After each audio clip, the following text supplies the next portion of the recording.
right, y'all. We are here, the only one in the room, talking to Chef Keith Corbin, chef and author Keith Yes. Corbin. Hi. Hello. You made it to Studio City. Yes, I did. To the right address. Those numbers get transposed, right? I mean, you know, when you trust in people. Yes, but we found each other. Yes. We found each other. Yes, we did. You were greeted by our dogs, Venus and Serena, at the door. Yes. They want to know who is this guy coming in. They did. I'm really glad you're here. Thank you for coming to the show. Thank you for having me. So I wanted to ask you, I always do a little bit of an icebreaker question. So, what are your favorite songs to cook to? Give me top 10. I don't have I've never thought about that. What?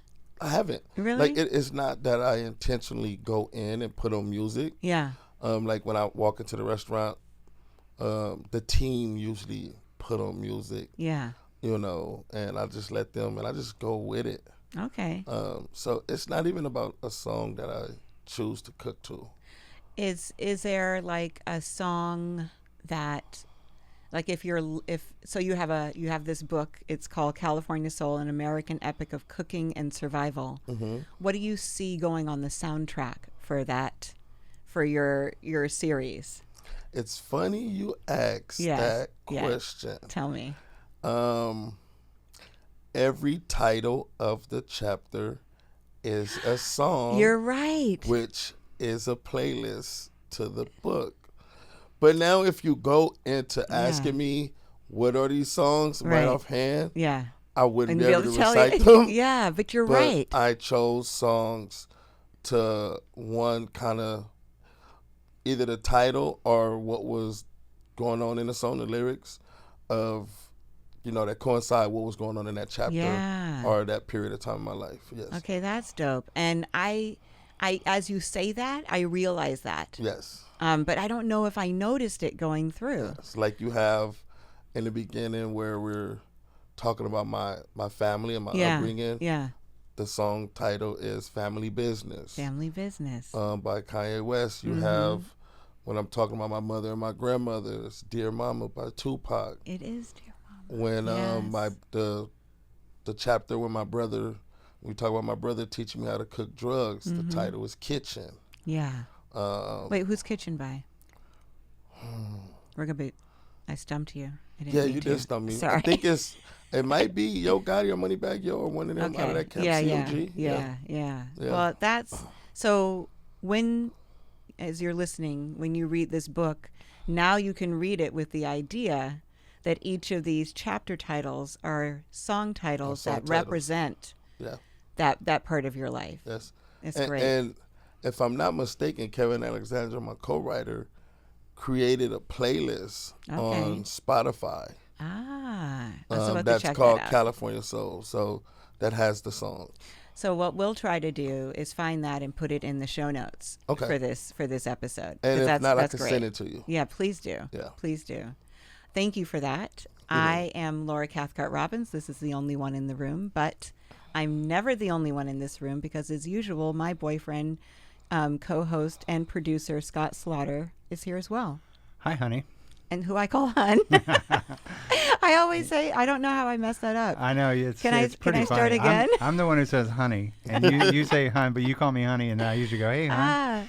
But that's hi, all right. hun. Yeah, everybody's used to it. They laugh anyway. They do.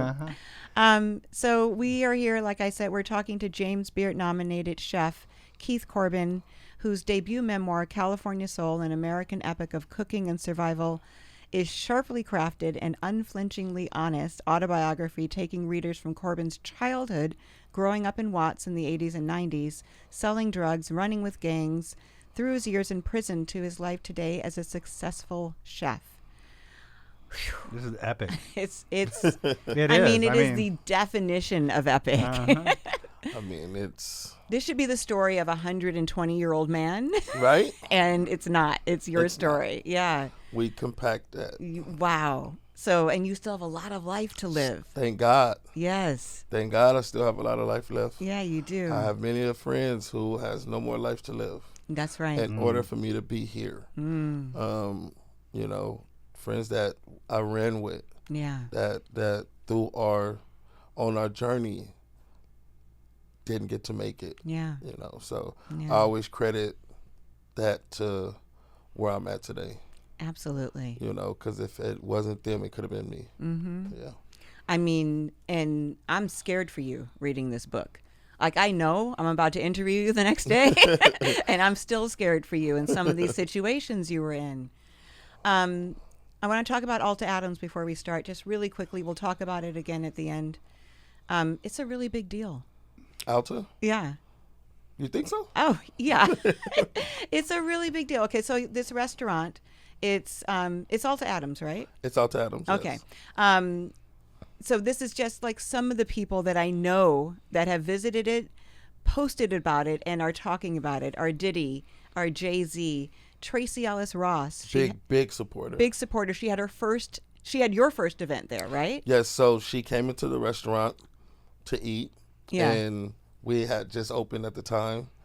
And she gave me her word that she will host the first event at our restaurant. Yeah. And she did. And she did it. She Yes. made good on her word. Yes. Shout out to her for that, Yes. for sure. Issa Rae. Who has hosted, her and Leah Wade has hosted many events. Just, some little names here and Yeah.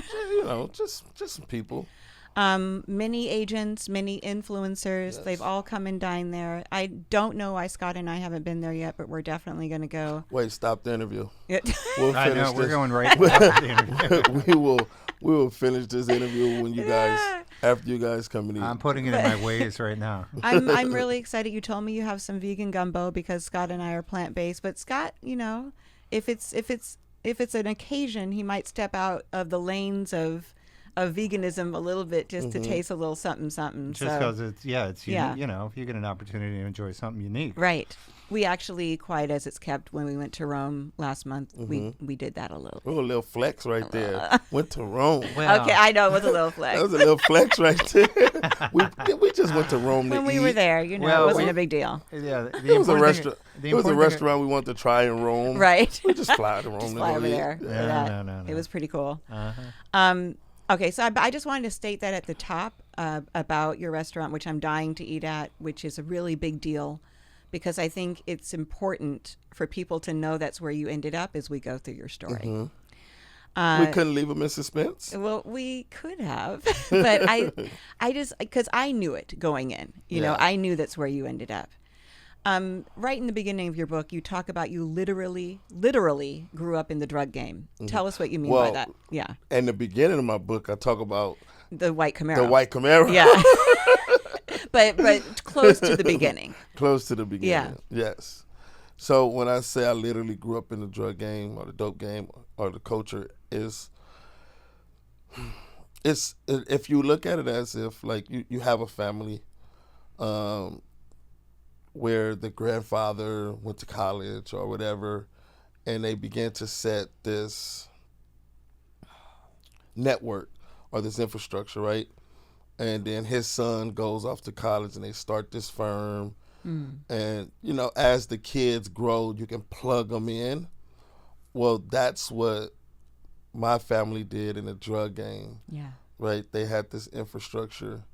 And, as early as stories are told, my uncle literally carried me around as a baby and hid his drugs in my diaper and sold out of my diaper.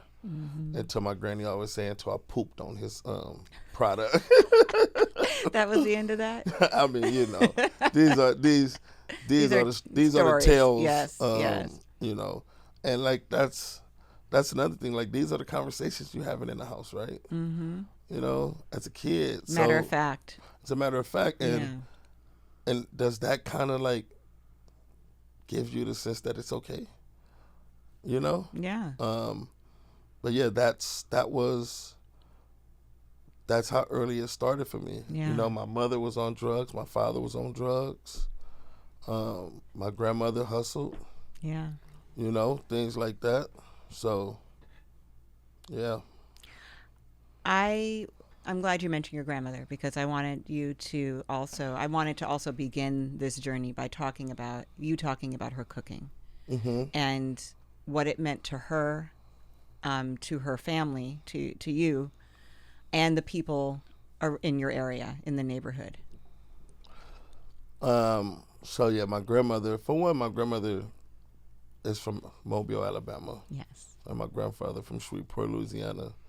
And her mother came over during the second Great Migration of the 40s and 50s to establish herself, and then sent back for her two daughters, which is my grandmother Luella and my auntie, my great aunt Dolly, my grandmother's sister.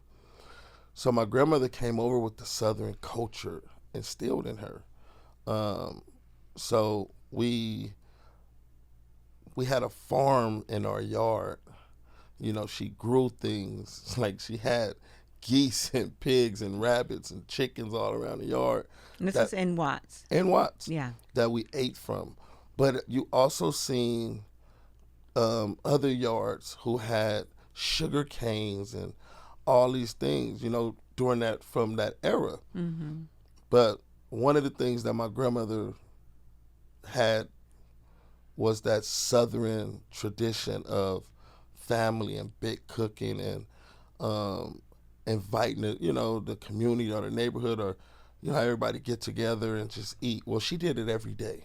Yeah. It wasn't a holiday. It was Thanksgiving in a sense every day. My grandmother would get up at 4 or 5 in the morning and take the whole day to create these big meals to feed anybody who walked in the door. My grandfather had his group of friends that would be outside listening to the blues, drinking a little night train and a little Thunderbird, which is, cheap wine. Yeah. Then I had my friends. We'd be outside playing sideline kill, which is football in the streets, trash can basketball. My sister with her friends, either in there doing hair or playing hopscotch. Yeah. And like if you were there, you was able to eat. That's amazing. And I love the part about if she knew your birthday. No, so it was Tell me. if someone new came over. Right. So if a new friend came over, or If I had come over. if you had come over, she would ask you your name, when your birthday and what your favorite cake was. And sure enough, when your birthday came around and you showed up, your cake would be there. That's crazy. But if you didn't show up, then we would gladly eat it. Right, the cake would still be there, just without me. I would have liked to have gotten a slice of that cake. You have cake at Alta? Man, if in the book I talk about sake to me cake. Yeah. And I have that at Alta. Nice, Yes. nice. Okay, this is taking us a little off track, but I just had to mention it because it really moved me, was your comparison of your life to Stand By Me. Yes. And then camping, I'm putting that in quotation marks. Yes. Was it a soccer field or a... No, it was the gym field. It was the gym field. Yes. Tell me about that, and tell me why that was something that you aspired to or admired. Stand By Me. It was... I can relate to it in a sense where I had my core friends growing up, and we didn't have any parental guidance. We literally were raising ourselves, so we were embarking on this journey together, and as we were trying to identify who we are, we were trying on pieces of each other, and and there were occasions where we run into situations that one of us would have a growth spurt where that person will step up, right? Or cower out. And we was able to identify each other in our roles and in our dynamics within our relationship of who was the protectors and who was the hustler. Like we started to learn ourselves, and Stand By Me was that for me. Like I've seen that in those kids who embarked on this journey, over the course of that time, without any parental guidance, dealing with dogs, dealing with bullies, dealing with leeches, Yes. So it resembled what my childhood experience was. Mm-hmm. And so that's one of my favorite movies of all time Yeah. because it touches somewhere. Well, and I loved that scene in your book, and I love that you were like camping out on that field and looking up at the sky. Yeah, but that field was, I don't want the misconception of us grabbing camping bags and Yeah. going to that field to Right. camp. Right. We were some unruly kids running through the projects, Yeah. playing ding dong ditch, Right. right, knocking on people's door and running. And at the end of the project building, they probably changed this because of us. Now it's in this box with a key, but it used to be the electrical box on the end of the building, on the end of the row. And we used to be able to go through the projects and just hit the breaker and cut out all the lights on that row. And then we'll see everybody come out the house and we'll just be running and laughing. Oh no. And we would do that all night until a couple of times we would just be tired. Right. And lay down. And it'd be about 20 or 30 of us, and we'd go to the gym field and just lay down Yeah. to plot about what our next thing was going to be. And next thing you know, we done all fell asleep and wake up in the morning with the bats with us. And, you know, so Yeah. that was, that's how that came about. Yeah. Your nickname is Fresh. Yes. Was Fresh? Is Fresh? Well, it's still, my name is Keith, but, you know, that fresh still, I'm still fresh. Okay. You know, the only difference is that Fresh was created to protect Keith, right? So the things that Keith didn't want to face, Fresh was with all of it. Yeah. You know, so Fresh is Keith's protector, and that's how I got through a lot of things in life as Fresh. Yeah. But today, I think that Keith needs to be protected from Fresh. Ooh. You Yes. know? Yes. Like, so Keith being in control of my life today, Fresh is his biggest threat. Mm. You know, Fresh is careless. Fresh is with all the BS. Mm-hmm. You know, Yeah. and that can put everything that I worked for in jeopardy. Right. Yeah. Well, from what I got from the book, Keith, there was a splitting. Maybe you were in middle school, I don't know, but Keith liked school, liked science, Love school. loved school, liked science, and so And that math. was and math, Yeah. in kind of conflict with who you needed to be out there outside of school. Is that Yes. right? So that's when I saw the Fresh, and then that's what you were dubbed Fresh because like freshman and Freshman. you like yes. school and blah Yeah. blah blah. That was actually my cousin Brandon, Yeah. aka BL, was actually it would have been a cool name, Freshman, Yeah. but it was more so of his way of clowning, Yes. being a jokester about it. Right. You know, so when I come out on the block, you know, here it is, I'm out here with the tough guys, and like you're a nerd on the way here and that. Right. So it was more so like a joking thing, Yeah. but the name stuck, Yeah. you know, and so because of where I knew it came from, I shortened it. Yeah.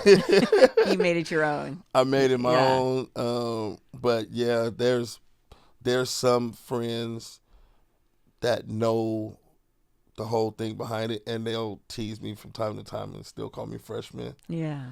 Yeah. But yeah, But you really get that in the book, that this was something that I think as a reader, it surprised me. I felt like you were almost surprised by how much you like school.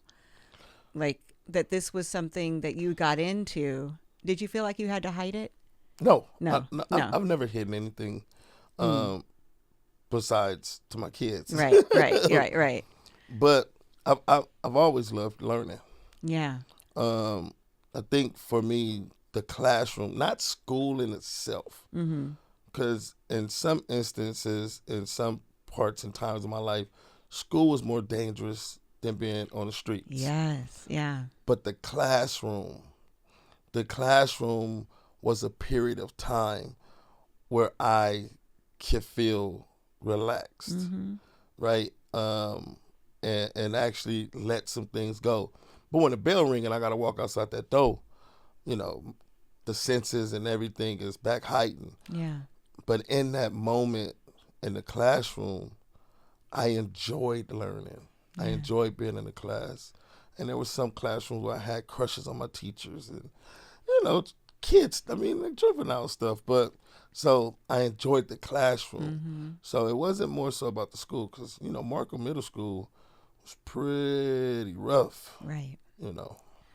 Two things. I want to put a pin in that thing you just said about being able to be yourself in the classroom and let things go. Because you come back and you say the exact same thing about cooking at the end of your book. And so I want to talk about that. But so this is what fascinated me was how much there was for you to keep track of. And I wrote this down. I'm just going to read a little bit of it. And we're talking about gangs here. So purple Vikings or Lakers means Grape Street. Red Nebraska hats means you rep Nickerson's. Burgundy, Phillies gear. The Pyrus, Houston Astros hats. The Hoover, Chicago Cubs. Like, and you had to know all of these different, to me, they're sports teams, right? And that's the misconception with LA. Yeah. Like, I would come into LA knowing what I know, or even if I didn't, I would come to LA with the belief that everything means something. Like, this is a land, this is a place where you have to investigate. You know, I don't want to get off topic, but they talk about this thing about checking in. And you have some people that perceive it the wrong way. Checking in is not a bad thing. It's not cowardly. You know? It's just like... What do you mean by checking in? Okay, so you have artists or people that come from out of town that have some stature that could potentially be prey in LA. Oh, you mean like what just happened? Yes. Yes. Okay. Yes. Yeah. And through their rap persona, they think checking in is a cowardly thing. But it's not about checking in for protection. Right. It can simply be, hey, bro, I'm on my way in town. What's the temperature out there? What's going on? Yeah. You know, give me some info on how to move. And like, you know, because and it's just can be that simple. It don't have to be, man, I'm coming down. You got some guys to protect me. You know, it's just like, what's up? Lace my boots. Like, right. I'm coming to LA. What's going on out there? I ain't been there in a minute. Tell me what's going on, you know? And we can give you some pointers of how to move. Right. Because as you were saying, bringing it back to the book, everything means something. Yeah. And you just don't know. And if you're not in it every day, you have no idea. You'll still become dull. Right. Right? Like, it becomes dull.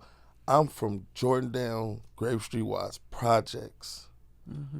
And I'm still in LA. But because I've been removed from the environment and culture on a day-to-day basis, I even call down and check in with my people. Man, I'm on my way down there. What's going on? Hey, no, big dog, big homie, don't come down here right now. The war is brewing. You feel me? We gonna come see you. Yeah. You know? Man, good looking. Because the last thing I want to do is get off on the 105 freeway coming up Wilmington, not knowing how hot the situation is, and find myself in the white Camaro situation. Right. Because that's what happened. Yeah. I came in from Oakland not knowing what's going on, and had my whole car shot to pieces. Right, which is how you open the book. Which is how I opened the book. And your 4-year-old nephew. Yes, and my little brother. It's in the back seat. So even for LA guys, when we're going to different parts, you check in with people in that arena, that area. Man, I'm finna slide over, man. What's going on? Right. man, stay away right now. Yeah. You know, Mm-hmm. like, but Yeah. I mean, and then you also talk about the things that gangs do, which I also know about: the backpack giveaways, the barbecues, the Yeah. parties for the whole neighborhood, paying for outings to roller rinks, OGs handing out lunch money. You're like Grape Street once even rented out Magic Mountain so Yeah. that all the people from the projects could have it to themselves. So there's that part of it. So there's all these different perceptions, right, from Yeah. people who aren't in that world yes, of, absolutely. of what it looks like. And then just reading your book is just so interesting because it's stuff that I know. Like my dad grew up in that area in Los Angeles, and my uncle and my grandmother, very similar to the way that she was a big mama, you know, and so I knew some stuff, but I didn't know the inner workings, like the codes, the standard operating procedures. I Yes, didn't know the any of that. SOP of The it. SOP There's of it. a Yes. SOP of it. When you and I talked, you talked about your brother Truett. Yes, So he was murdered he was murdered. when you were 14. Yes, Tell me what happened 13, afterwards. 13. turning 14. Yeah, What was it for? What was, because you were furious. You were filled with rage. I still deal with that. Like, Yeah. that was, that was my biggest loss. Losing my brother Truett. For one, he was my brother right above me, right? So it's him then me. That's why I idolized. That's why I looked up to. In this world of trauma and abandonment and dealing with your parents on drugs and this, that, and the other, Truett and my grandmother was the only people at that age that I can truly say loved me on how they dealt with me, right? They loved me. They protected me. That was Truett's role in my life. He protected me. He stood up for me, even with our older brothers, Yes. right? So, yeah, I lost my auntie and I lost my great aunt. But when Truett was murdered, it did something to me that I never knew. I didn't know how to deal with it. I just didn't know how to deal with it. And, things that probably hadn't came to the surface in my life or within me catapulted. I became very angry. I hated the world, and, I just went on a mission. Yeah. And school, that battle between nerd and gangster, classroom and streets. Well, the streets won once they killed Truett. Yeah. Yeah, the streets won outright. There was, You feel that. yeah, Yeah. it was over. And I had a lot of anger, and I wanted to cause a lot of destruction, a lot of hurt, misery, love company, and the world became my target. Yeah. And my world at that time was 2.25 square miles, which is Watts. Right. That was my world. And so for 20 years, I destroyed my community. I destroyed people's lives and destroyed mine at the same time. Yeah, I've hurt a lot of people after Truett. And I'm talking about emotionally, physically, I just caused a lot of pain and hurt. Yeah. I mean, and you write about that so openly in the book. I had to read some of it twice. Y'all, I read this book in one day, so I'm going to be going back and reading it some more. But it's that good. You can get through it in a day. And but I have to go back and read some of it twice because it's like, did he just say that? Did he just? You're sitting at the kitchen table of the house that Bo shares with his wife and kids. Yes. He shows you everything about cooking drugs, right? He's showing you how to use a scale, how to taste test, which I was very interested in, how to cook down the product to check for purity, how to work the stove, how to do temperature checks, when to add the water. Tell me about that moment for you. Oh man, that was the moment that changed my life. Mm-hmm. Well, Truett was the moment that changed my Yeah. life, but this is a result of losing Truett. Yes. I used to go to Bo to get money as a young teenager. It was my big brother. He had the drug game in his area on lock. And Truett used to make sure Bo complied, Yes. right? Truett was 15, 16. I'm talking about 6'3", 6'4". Yeah. Like, he was the biggest of us all. And so I'll go to Bo for money, and if Bo didn't feel, Truett would just open his safe itself and give it to me. Like, that's what Truett was to me, right?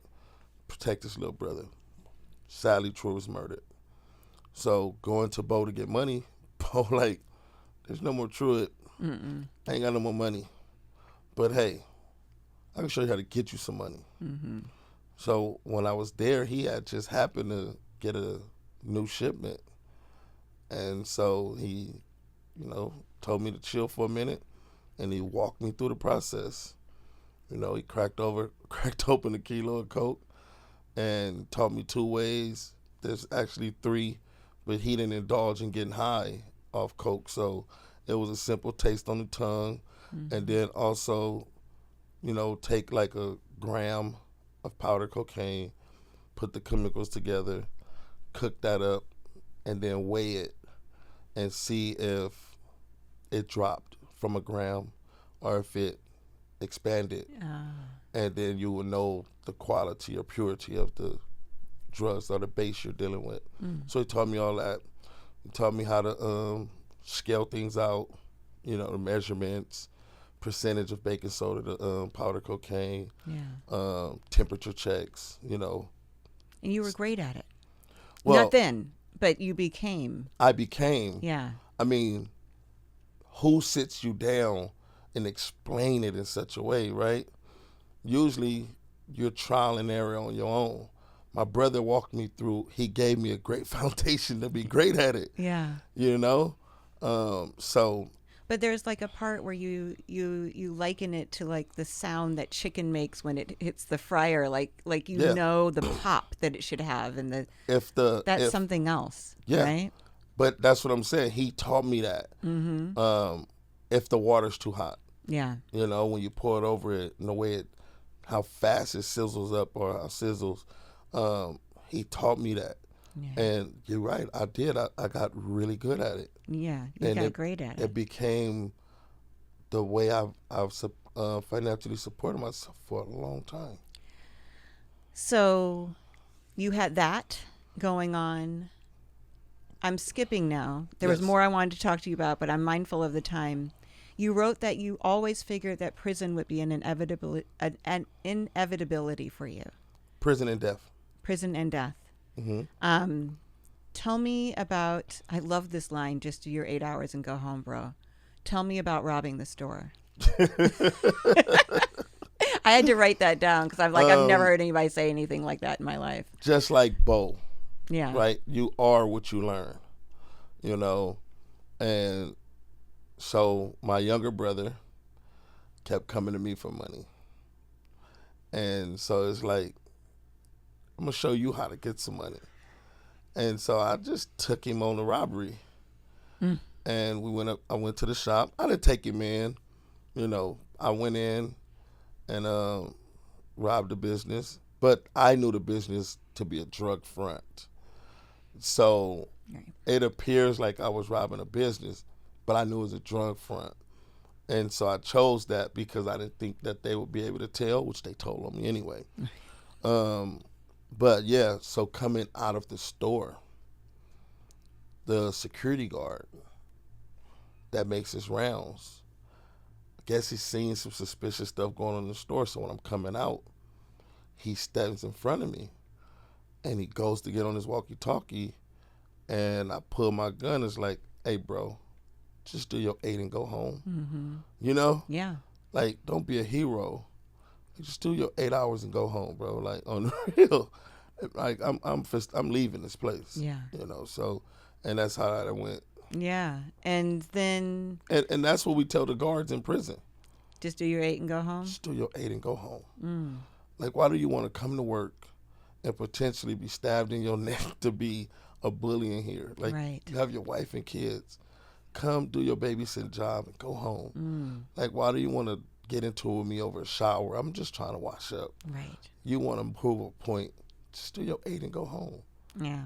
Well, I love that. I was like, there's something really poetic about that. And I felt it. Like if I'm that guy, I am just going to do my 8 and go home. Yeah. I don't want anything to do with you and your gun. Right now, at because that it's point. life or death for me. Yeah. Yeah.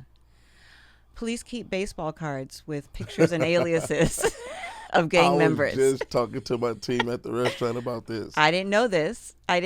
So do they look like baseball cards? So they have baseball cards where you're a kid, where like they give you a pack of cards and have a piece of gum in it and throw strawberries and all that, right? But then they also they have the white field cards. But as they collect these white field cards, they create a baseball card. On one side, it has a picture of you. And on the back side, right, it has your MOs. Right.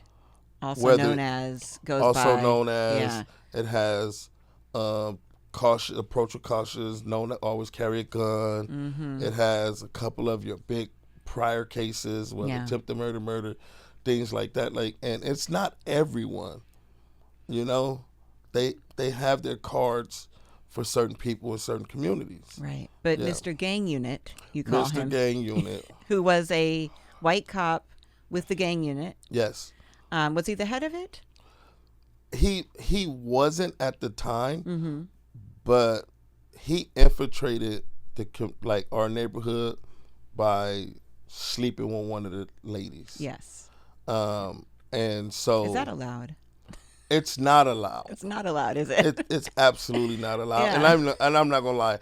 We knew, and there was conversations and times where a couple of fellas were like, "We'll just go sit outside the house and get rid of him," right? But then you had other fellas like, "No, that'll make it too hard for my business." No, but however,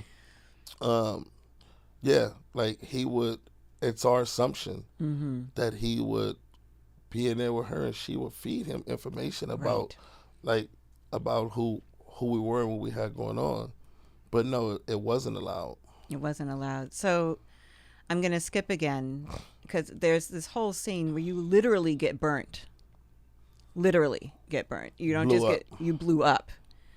And you sign yourself AMA out of the hospital when you see that your band, right, has your real name. Had my name on it. Yeah.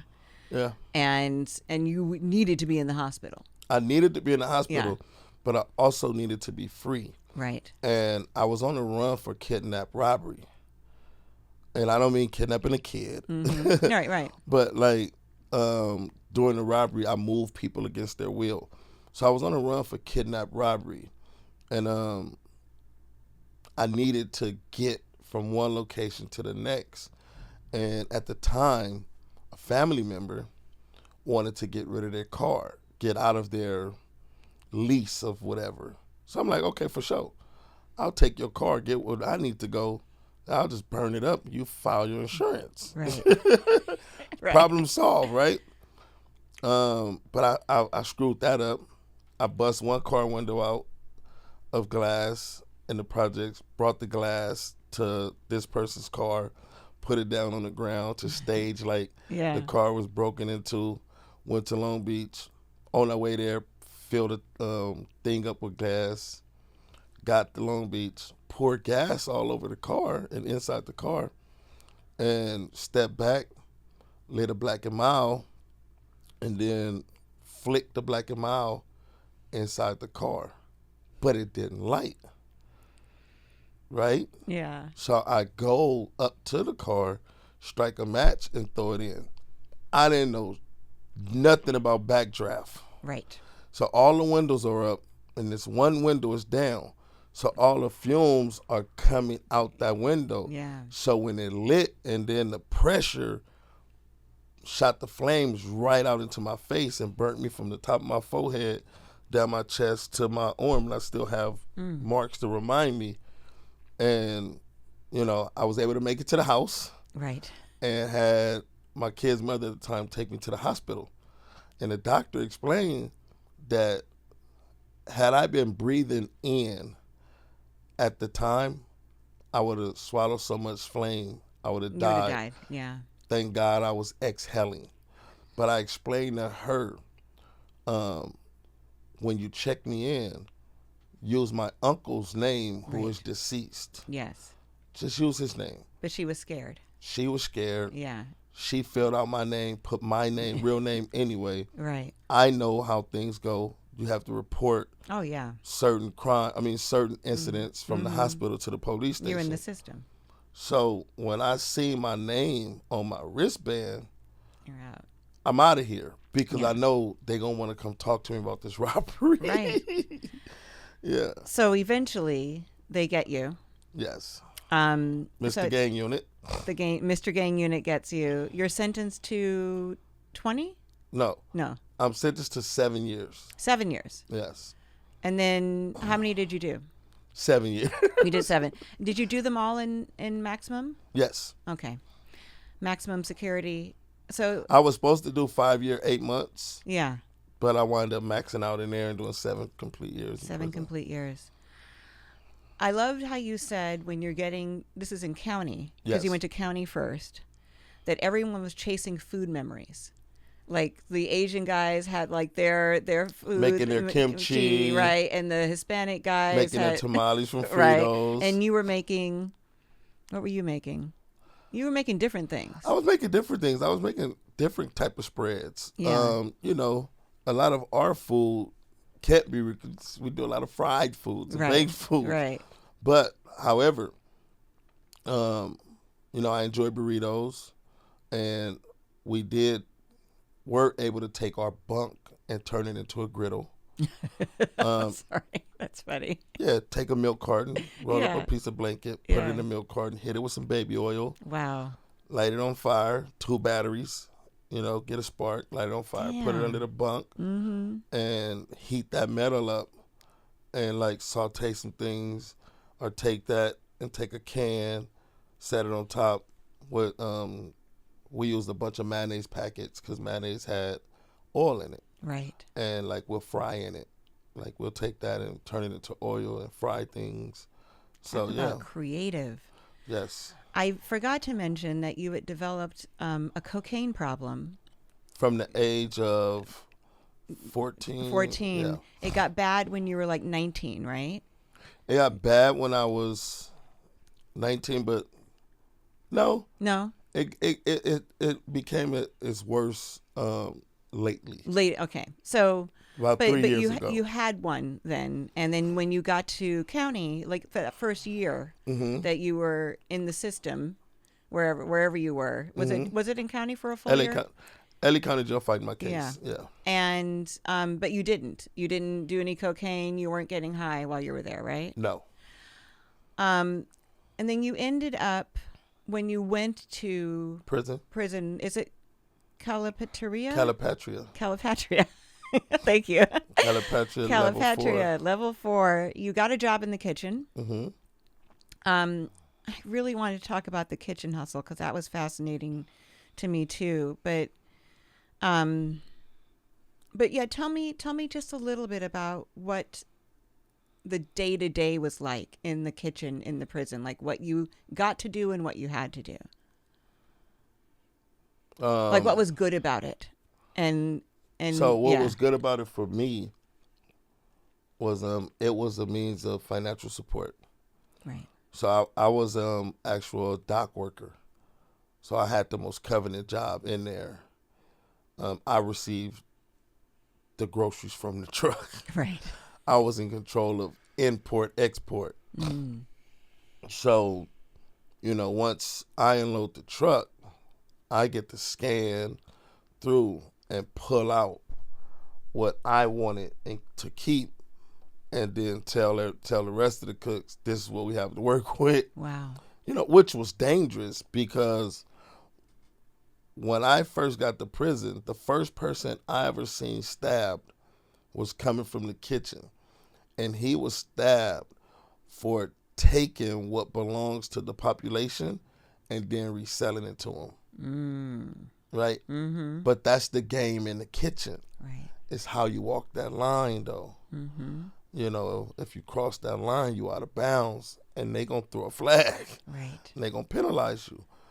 So it's finding that line, right, of making sure that the population get what's belong to them, and then, you know, taking what's left over Right. and doing what you need to do with it.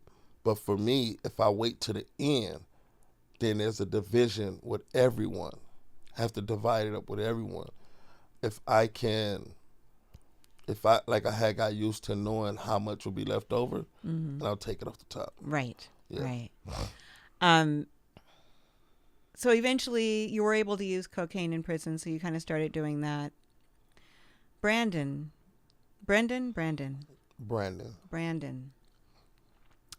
He died while you were in there. Yes. And his death started a gang war on the streets. That caused the National Guards to come to LA. And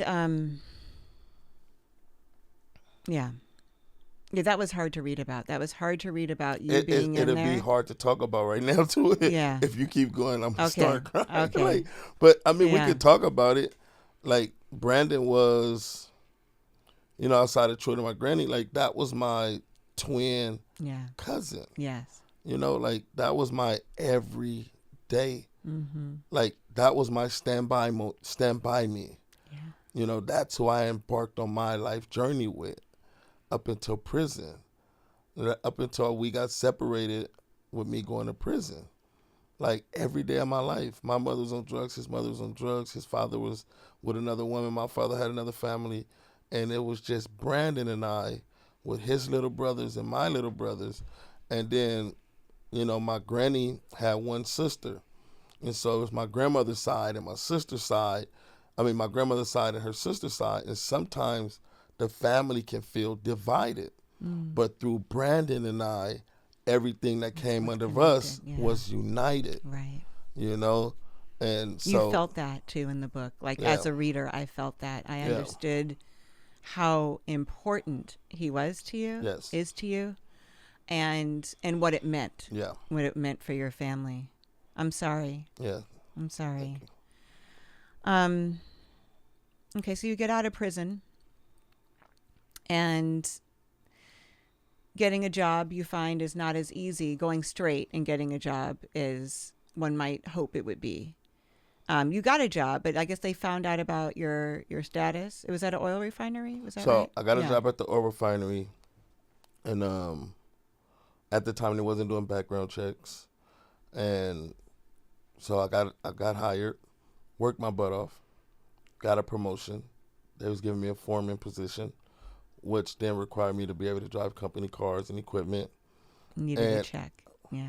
And at that time I'm getting a promotion. They're implementing background checks, and it wouldn't apply to people that's already working. But this promotion, you know, exposed me because now they're running my background for my license. Right. And so they discovered my background and they terminated me. And they didn't say, oh, he has a background, but he's been working so well that we're considering promoting him. We can look past that. No, they just terminated me. And like, it just really felt like the streets and the hustle was like the only way. Yeah. It's like, why am I even wasting my time? Like, even when I show you what I'm capable of, like, you still say, nah, Right. yeah, you're nah, you have blemishes. You're no good. Toss him out, you know. And then your mom, at some point, tells you about a job at, is it Local? Local. Which is a restaurant that was Yes. opening Yes. in your neighborhood. Right in the same building that I had prior to going to prison. Wow. Okay. Yes. So I must have missed that part in the book. That's So crazy. I Yeah. had a T-shirt and accessory store in the mid to late 90s. And then I went to prison and we lost that storefront.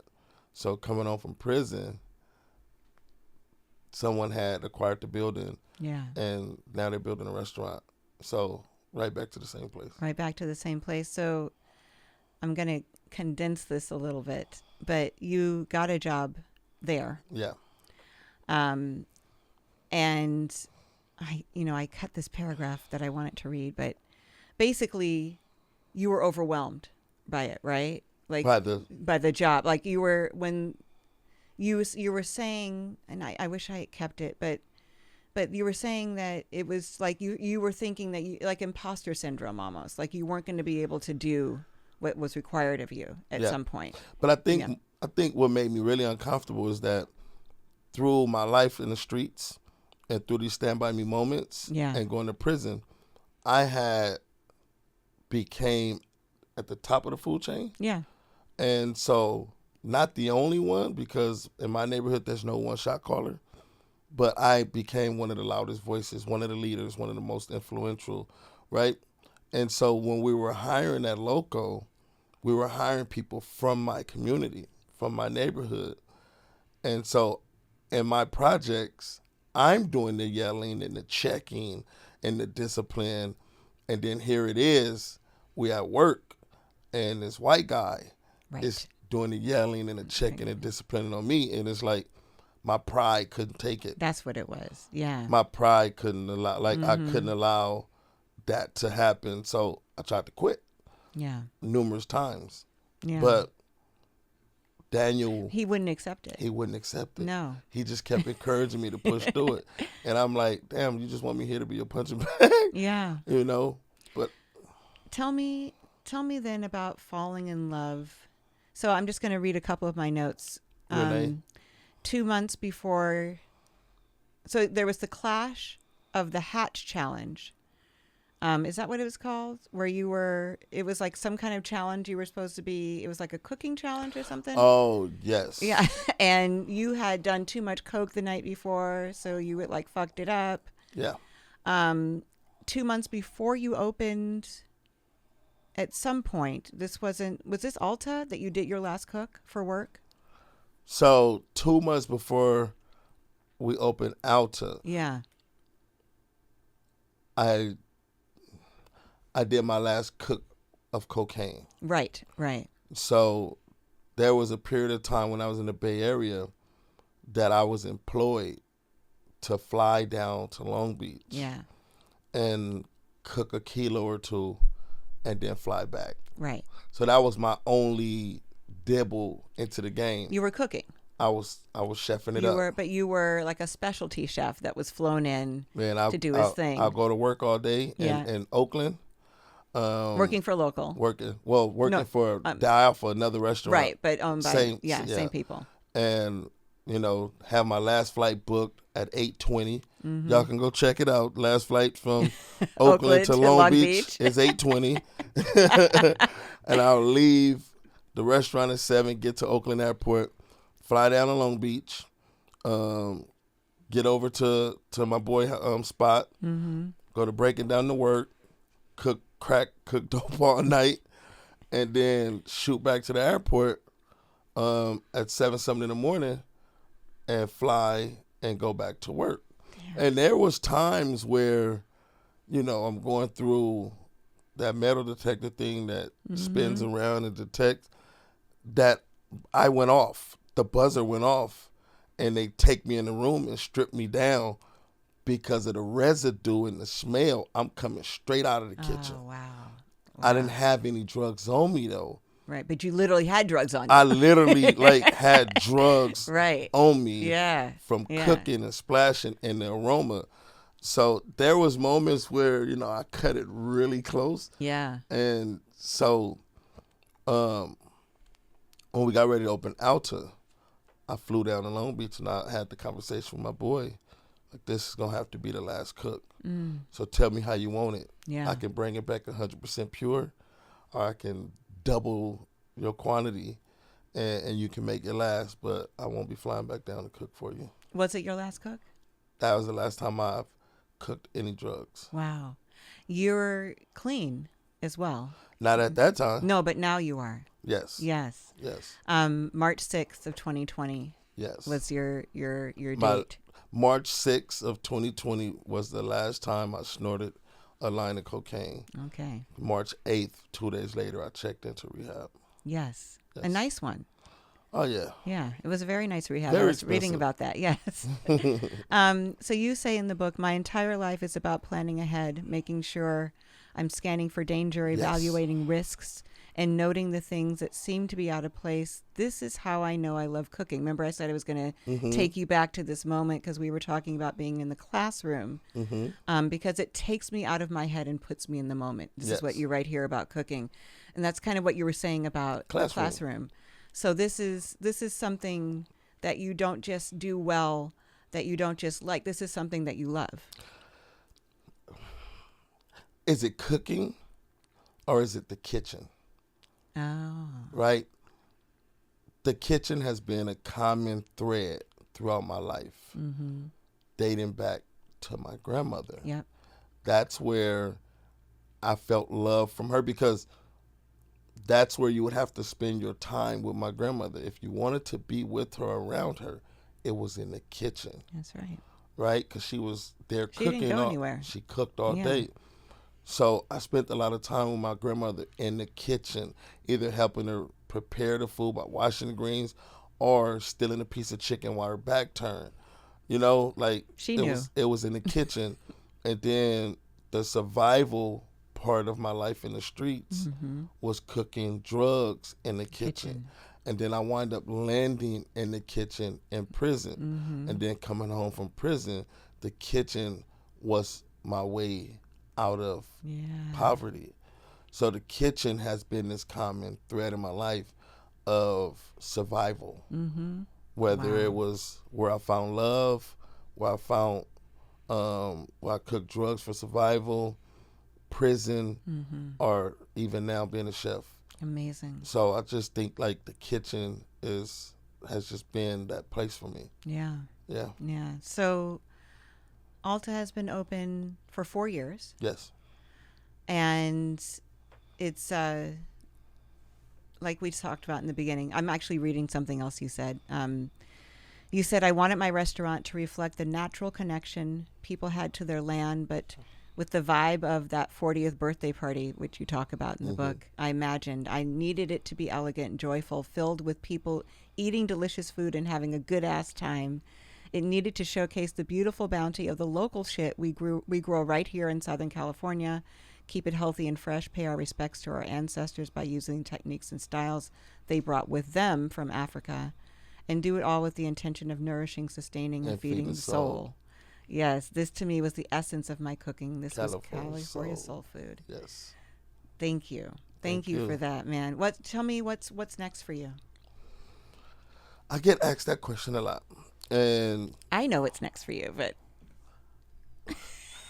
can you talk about what's next for you? let's so I get asked that question a lot. And I always wants to remind people that this was never a plan. Right? So definitely it's divine intervention that got me here. God got me here. So I'm just a passenger on this journey. I don't know what God has planned for me.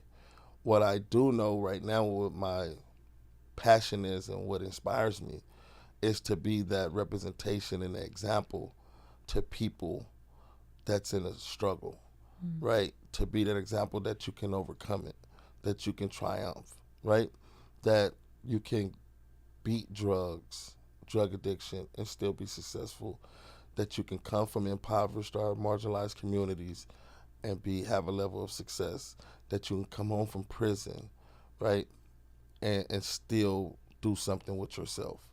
Like, because when I got that job at Local, I didn't treasure it because there was no representation for me to look towards to say, wow, this where this path can take me. And so I want to remain tangible to the people, to remind them or to inspire or encourage them that they too can have a level of success despite where they are right now. So that's what's next for me, is to always be that. But who knows? California Soul may have a TV show or a movie coming. Maybe. Mm-hmm. Oh, and you're going to be on a panel that I'm moderating next month. So Yes. you're doing things like that everywhere. Everywhere. You're on talk shows, you're on podcasts. Yes. If you Google your name, a bevy of things will come up where you can click on a link and hear you talk about your work. And you know what I love about that? What? There was a point of time in my life not too long ago that you would Google my name and my prison record came up. So This is better. we've buried Yes. that. Yes. Now you have to go dig. You have to go deep. because Yeah. we've put so much more content Yeah. on top of that. That's great. That's great. I want one of those baseball cards. Right? If you want. Right? Where can people find you, Keith? At Alta Adams. Yes. We will be finding you there. What if they're looking for you on social media? What are So it is at Chef Keith Corbin. you? Mm-hmm. Yep. Okay. Easy enough. Easy enough. I followed you right away. It Yeah. was very easy. Please come follow me. I need to Yeah. get my numbers up. Okay, you heard that. So follow this man. Go to his restaurant when you were in LA, and yeah, and buy the book. The book is phenomenal. The book is for everyone.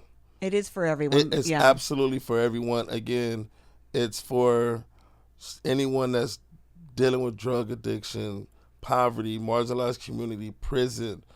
And if you just, even for those that live off the stereotypes about the community that we grew up in, about the prison system, about this false narrative of rehabilitation, Right. about it's educational and inspiring. And I think we did a great job with the book. Yeah, you did. Yeah. Thank you so much. Thank you. Yeah, thank you, Keith. My name is Keith Corbin. I am the only James Beard nominated chef who has started by cooking cocaine.